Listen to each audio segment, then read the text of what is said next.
So, ito po, pagkatapos po namin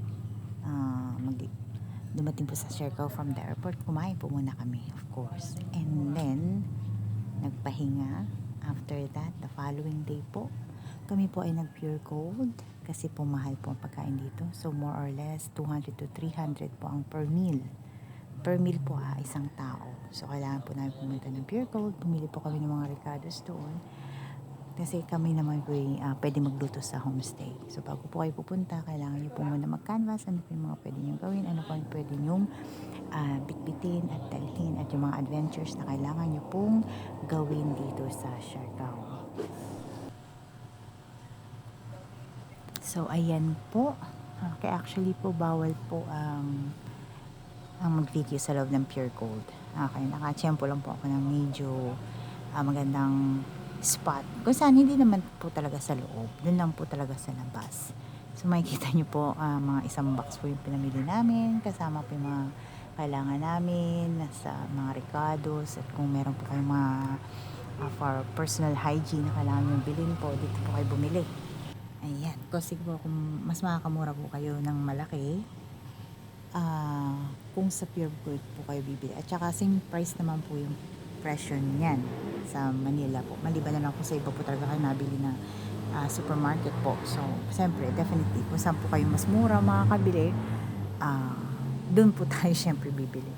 And after po nito, nagpunta po kami sa Dapa. Yung Dapa po, yun po yung parang pinakapalengke mismo ng bayan ng Siargao, which is mas makakamura po kayo bumili ng mga isda, manok, baboy.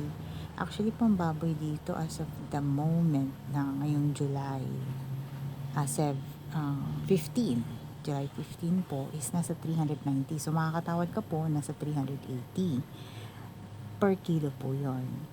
May isda din po, depende kung anong isda yung bibili ninyo. Nagre-range siya sa 200 to 300. Ganun din po ang manok. Ang manok, ang per kilo po dito is nasa 220, 230. Pero pag mas marami pa yung bibili ninyo, mas mura po. Bibigyan po kayo ng nagtitinda ng discount. At least, depende kung gaano karami po. Okay, so mas mainam po bumili po kayo sa Dapa kaysa po kumain sa labas. Mainam po magluto sa homestay. So ayan po. So namimili po kami, and then kahit po bigas, after nun ay bumili din po kami ng bigas na magagamit po namin hanggang sa matapos na kami po ay mag-homestay dito, or magstay kami sa Siargao. So ayan po ang mga tindahan, and then bumalik na po kami sa aming homestay. Okay, so the same day, medyo maaga pa naman po. So ang ginawa po namin, meron po kaming pinuntahan, which is yung Secret Beach po. So ayan po, Secret Beach po yan. Okay, so far po hindi po siya medyo maganda kasi po siya ay low tide.